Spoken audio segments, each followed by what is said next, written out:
Hello YouTube, it's the Holiday Blacksmith coming back with another video. This will be the part 2 to making my chisel and fuller set to go with making a pair of tongs that I'll be doing later on.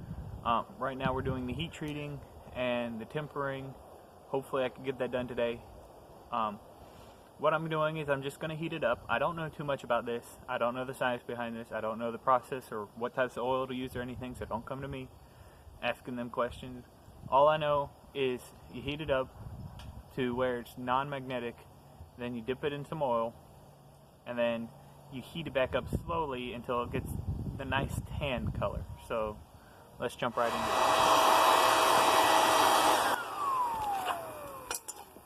it. Okay, so what I'm doing is I'm heating up the end to a nice hot orange, and then I'm going to do a normalizing cycle. I'm only going to do one because these aren't the best of tools.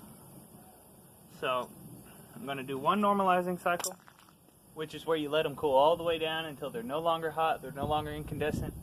So I'm going to wait till that happens. But typically if you're making a nice set of tools, you want to do 2 to 4 normalizing cycles. Same thing goes with knives and a bunch of the other stuff that you'll ever heat treat. So I know that much. So after the normalizing cycle, again, I'm only doing one. I'm going to heat it up, probably going to knock off some of the scale, and I'm going to heat treat it in the oil. I'm not using the right oil. I know this, but it should work for what I'm going to use it for.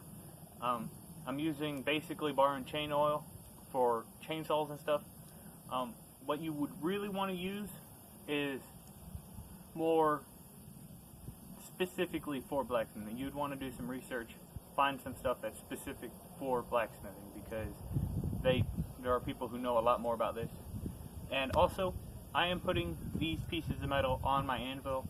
If you had a really nice anvil, I'd suggest not doing this because you could ruin your anvil. You could mess it up and make it soft. So don't do this, but this is a cheap anvil, so I don't care. So you'll be right back in a minute when we're done with this.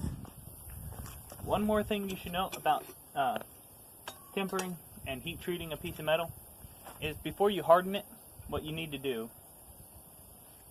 is, this is magnetic right now. It'll stick to a magnet. So before you dip it into the oil, what you need to do is heat it up to the point of it no longer being magnetic. And dang it, my magnet is stuck to the metal. We'll be right back after this short break.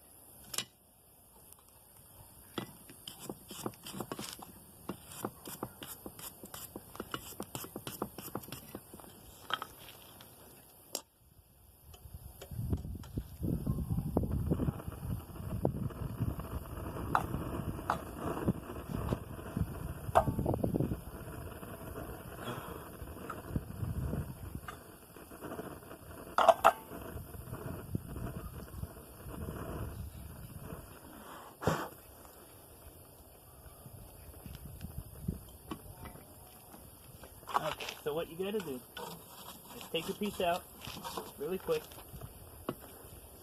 scrape all the scale off that you can get.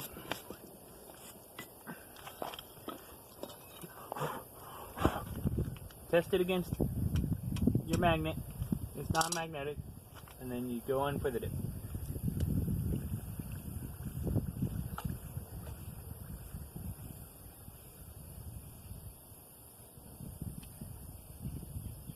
Just kind of keep it in there until it's cold.